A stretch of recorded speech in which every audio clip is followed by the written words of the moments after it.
encontré uno que me resumió la tarea un poco y encontré más o menos como 20 definiciones que desde 1981 se vienen cambiando.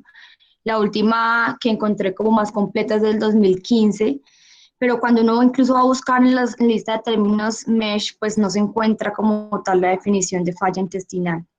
Han habido muchos problemas al respecto de esto y uno es las traducciones, interpretaciones, en algunos contextos puede ser tomado como pérdida completa de la función, en otros contextos puede incluirse la pérdida parcial. También se han tomado muchas definiciones en contextos anatómicos y otras basadas en predictores que generalmente lo que hacían era que predecían la necesidad de nutrición parenteral, como por ejemplo el hecho de tener valor de citrulina de alguna u otra manera. Y la nutrición parenteral, pues antes era un elemento muy importante porque era como el único manejo que se le ofrecía a estos niños y ya con el surgimiento de otras terapias como péptidos y hormonas, pues se ha comentado que puede mejorarse el pronóstico de ellos a definición mucho más individual. Entonces, entender un poco más la fisiopatología que está pasando con la enfermedad, conocerla mejor y entender que el manejo temprano con algunas otras terapias pues, puede mejorar el pronóstico de estos niños. Hay las definiciones actuales como la última, como dijo Adriana, pues no voy a hablar de todas las que encontré, voy a hablar de la última, que es la reducción de la función intestinal por debajo del mínimo necesario para la absorción de macronutrientes, proteínas, lípidos, carbohidratos o agua y electrolitos, y de manera que se requiera una suplementación intravenosa para mantener la salud del crecimiento. Eso con respecto a falla. Hay términos que también se han modificado como insuficiencia y es, digamos, todo esto, pero que no requiere suplementación intravenosa. Y además se puede, digamos, consideraron dejar términos similares como insuficiencia, deficiencia, para aquellos en que hay dificultades con las traducciones. Además, entonces, bueno, en cuanto a esta definición, la definición cambió los términos de algunas de las definiciones anteriores, teniendo en cuenta que cuando se hablaba de disminución en la absorción, ese término pues como carecía de precisión porque incluía pacientes, por ejemplo, digamos, una anorexia, que tenían una absorción inadecuada, no por insuficiencia intestinal como tal, sino porque pues no había ingesta de alimentos.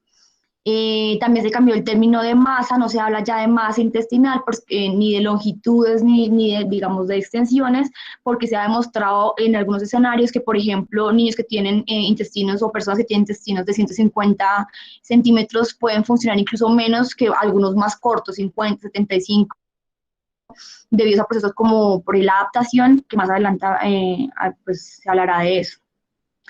Entonces se cambiaron términos de masa como por absorción, tomándolo como una función clave del intestino, y los términos de alimentos también se cambiaron por macronutrientes, agua y electrolitos, especificando que hay una necesidad, además de suplementar intravenosa con medicamentos o esos ingredientes intravenosos para mantener la salud y crecimiento.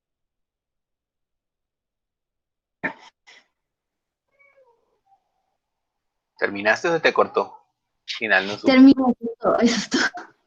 Bueno, no, pues muy bien, muy completo. Digamos que esa ha sido, digamos, la evolución de esto. Digamos que hace unos años nadie hablaba de falla intestinal y nadie hablaba de disfunciones intestinales o insuficiencias intestinales y estaba muy dirigido a manejo del intestino corto y solamente estaban pendientes de cuánta masa de intestino habían perdido para definirlos y si era insuficiencia cognitiva parenteral y esas cosas. Y pues hoy en día cada vez hay más consenso, entonces eso permitirá que eventualmente haya mejores, digamos, estrategias de manejo, sobre todo más que la falla, que ya es el fracaso, intentar manejarlo cuando hay signos y síntomas de insuficiencia y ser como más proactivo en esa fase y mirar a ver qué se puede hacer para evitar a toda costa perder absorción y perder la capacidad de poder dar alimentación entera, que es como el objetivo grande al que hemos finalmente llegado después de dar muchas vueltas, y es que el intestino no se le puede dejar reposar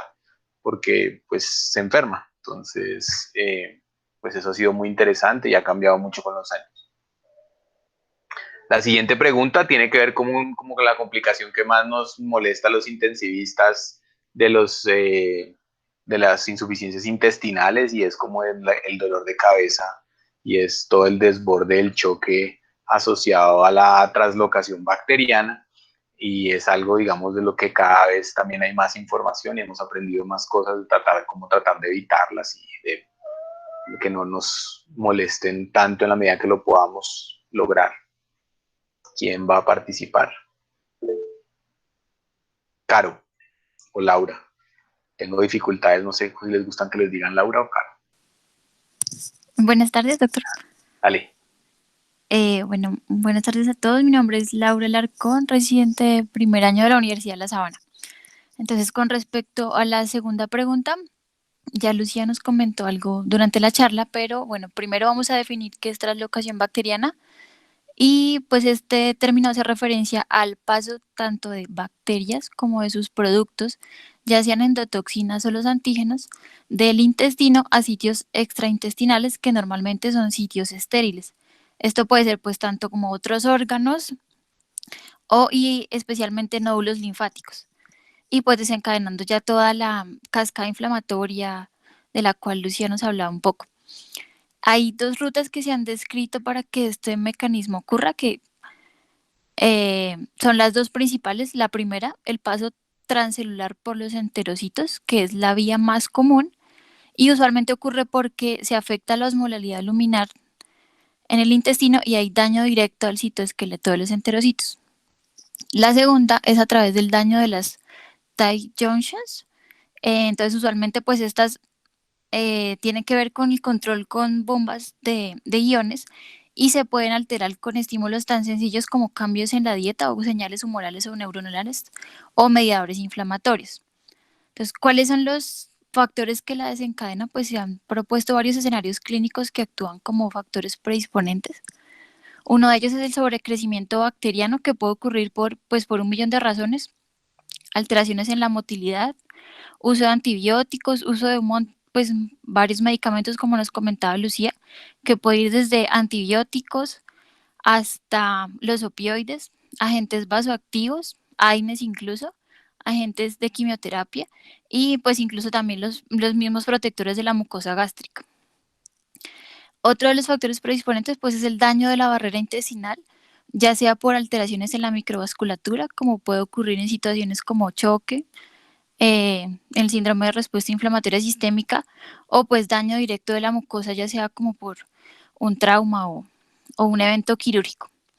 La inmunosupresión pues también tiene mucho que ver como factor predisponente porque se altera la secreción de IgA y de esta forma se altera el borde en cepillo de los enterocitos, que también son una barrera que actúa frente a la infección. Y otro factor importante que hemos de tener en cuenta es que la ictericia colestásica, que pues puede también jugar un papel muy frecuente en el cuidado intensivo, va a alterar la permeabilidad de esa barrera por una alteración inmunológica, ya que al disminuir el flujo biliar al intestino, eso predispone a que haya un sobrecrecimiento de bacterias gram negativas y pues eso también puede contribuir a la translocación bacteriana. Muchas gracias, Laura. Muy completa tu respuesta. ¿Alguien quiere agregar algo, quiere cambiar algo, confirmar algo, decir algo?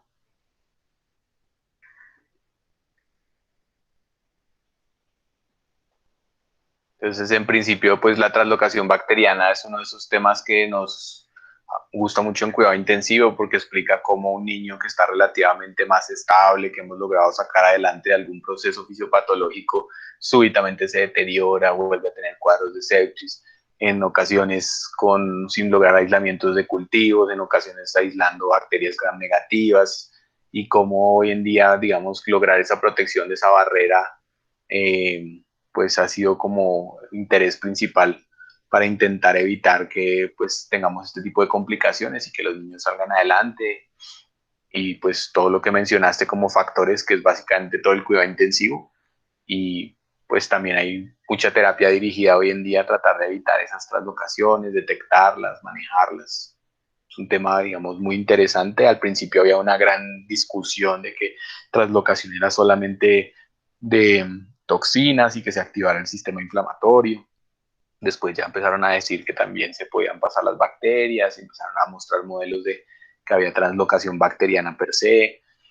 Entonces, digamos que hoy en día son una causa frecuente de bacterias primarias nosocomiales que a veces uno no puede explicar, pues le echan la culpa al catéter porque el pobre catéter estaba ahí, o digamos, es como el escenario más frecuente, pero pues también entendemos que muchas veces el foco primario fue simplemente una translocación por un cambio cardiovascular agudo o un fenómeno, digamos, subagudo que no habíamos detectado. Bueno, y finalmente la tercera pregunta es una pregunta que sí va un poco más orientada a intestino corto, aunque se podría ver, digamos, en todos los escenarios, que son los síndromes de adaptación intestinal y cómo se genera ese fenómeno. ¿A quién le tocó esa pregunta? Dale, Gerardo. Bueno, muy buenas tardes, me llamo Gerardo Guzmán, yo soy fellow de primer año de la Universidad CES. Entonces, la idea es que cuando se presenta una falla intestinal o una recesión intestinal importante, pues en este caso, como lo dice el doctor Pablo, en el intestino corto básicamente, sin embargo se puede presentar en cualquier situación en la que haya una falla intestinal importante, se pierde la cantidad de intestino necesaria que pues se necesita para conseguir una adecuada absorción, tanto de líquidos como de nutrientes. Entonces, pues cuando esto ocurre, empieza a haber como una serie de cambios, tanto estructurales como funcionales en el intestino restante. Entonces, pues aquí es cuando nosotros empezamos a hablar del fenómeno de adaptación intestinal. Es cuando el intestino gradualmente empieza a aumentar la mucosa, empieza a aumentar la longitud de las vellosidades y la profundidad de las criptas. Entonces, cuando hace esto, hay un aumento tanto de la longitud del intestino como del diámetro. Se ha visto que esto está influenciado por varios factores hormonales. Entonces, dentro de los principales que encontré, pues es el péptido 2 similar al glucagón, el factor de crecimiento similar a la insulina, entre otros, por ejemplo, como la hormona de crecimiento o el factor de crecimiento epidérmico, que son incluso sustancias que se han empleado para el tratamiento del intestino corto, por ejemplo, para tratar de favorecer el crecimiento y la adaptación intestinal. Entonces, no solamente esta adaptación se produce a nivel estructural, por decirlo así, en el crecimiento de vellosidades, profundidad de criptas de este proceso, sino también a nivel funcional. Entonces las células empiezan a expresar ciertos receptores en mayor cantidad. Entonces no solamente en estructura, sino también en función empieza a haber una adaptación con la expresión de más receptores.